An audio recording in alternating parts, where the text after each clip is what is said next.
Araw medyo seryoso yung mga topic ko. Ang topic ko yung pila ng pasyente sa gobyernong ospital. Bakit ang dami nakapila, maraming kailangan maoperahan, nakapila sa gobyernong ospital natin, pero bakit marami ang di naoperahan at marami ang namamatay? Libo-libo ang mga sulat na tatanggap ko, mga pasyente nakapila na lang at isang araw, hindi na sila umabot sa pila ng operasyon at namatay na yung kamag-anak nila. Okay? So, bibigyan ko kayo ng leksyon. Yung mga may hirap na pasyente na nakapila ngayon sa mga government hospital o takot lang kayo, baka magkasakit sa ibang araw at wala kayong ganong pera, ito ang tip ko sa inyo.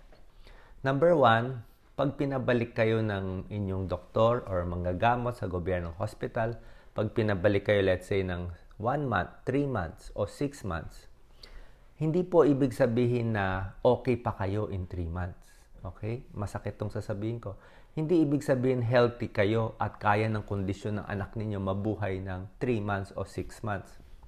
Pag hiningi yung cellphone number ninyo, hindi ibig sabihin matatawagan kayo para mabuhay yung mga bata.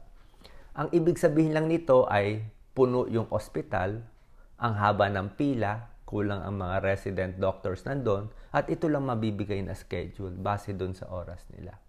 Okay? Kayo po ang may-ari ng inyong buhay. Okay? Hindi yung doktor ninyo. At kayo dapat magde-decide at binibigyan ko kayo ng kaalaman na dapat kung ano tingin niyo pakiramdam, kung tingin niyo malala, ay huwag kayong aasa na pinabalik ako 3 months, siguro okay pa ako in 3 months. Hindi po ganoon. Number 2, kailangan nyo kumuha ng second opinion o pangalawang opinion sa isang private doctor na lang. Kahit magpakonsulta tayo isang beses, magbayad na lang tayo para malaman natin kailan ba kailangan operahan. Yung bukol sa leeg, yung bukol sa suso, yung mga bukol dito. Palagay natin, cancer. Pag cancer, agad-agad kailangan. Hindi pwedeng 6 months o operahan o 3 months. Katulad sa Philippine Heart Center, may mga datos nagsasabi 4,000 pasyenteng may sakit sa puso ang nakapila, gusto magpa-opera pero hindi maoperahan kasi nga sa haba ng pila. Okay? Sa 4,000 pasyente nakapila, dami nang namamatay. Dami nang hindi umaabot. Okay? So, kailangan natin baguhin to. Hindi ko sinisisi yung mga doktor na tumitingin kasi ako mismo, galing ako sa PGH noong 1998, 1999. Ako mismo wala akong choice napapabalik ko yung pasyente ng 3 months kasi maliit lang yung oras namin para sa charity. Half day lang, twice a week. At yung ibang oras namin nauubos sa kakatingin ng mga private patients, yung mga private room. Doon po nauubos yung oras namin Konti na lang ang time doon sa charity.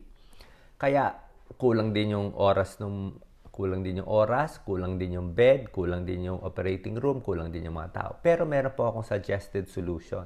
Okay? Ang suggested solution ko na hindi pa tinatalakay, hindi ko alam ba't hindi tinatalakay itong issue na to. Libo-libo na mamatay. This has been going on for 10 years, 20 years. Ngayon ko lang ito nilalabas kasi ngayon lang tayo may YouTube. Ngayon lang tayo may Facebook. Pero matagal na natin pinag-uusapan to. Tsaka ngayon ko lang nakita yung sitwasyon dahil naging consultant din ako ng DOH for 4 years dati.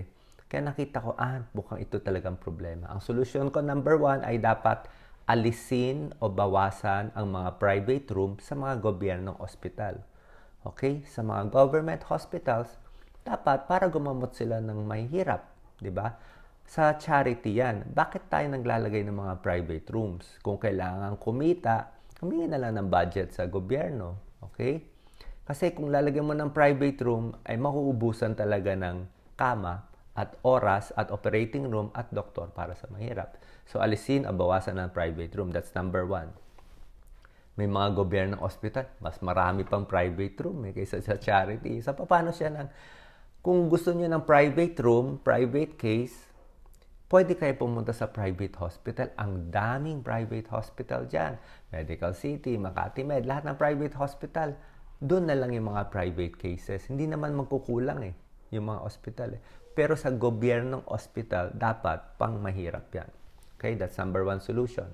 Number 2, dapat magsusweldo ang gobyerno. Susweldohan natin ng mga doctors, yung mga espesyalista na at yung mga consultant na para tumingin sa mga charity patients sa mga gobyernong hospital. Sa ngayon kasi nakafocus lang sa mga residents, sa fellows, yung mga nagte-train pang doktor, silang unang tumitingin sa mahihirap eh. Mas gusto ko para maganda ang kalidad ng serbisyo, maganda ang kalidad ng operasyon at konti lang pagkakamali. Dapat yung mga matatandang doktor na veterano na, nasubok na, ang titingin sa mahihirap. Tapos, meron din syempre yung mga alalay ng mga residents and fellows na binabantayan nitong mga consultant para gumanda yung gamutan. Gusto natin ang ibigay ng gamutan sa mahihirap, yung gamutan na maayos, na natatanggap naman ng mga may kaya.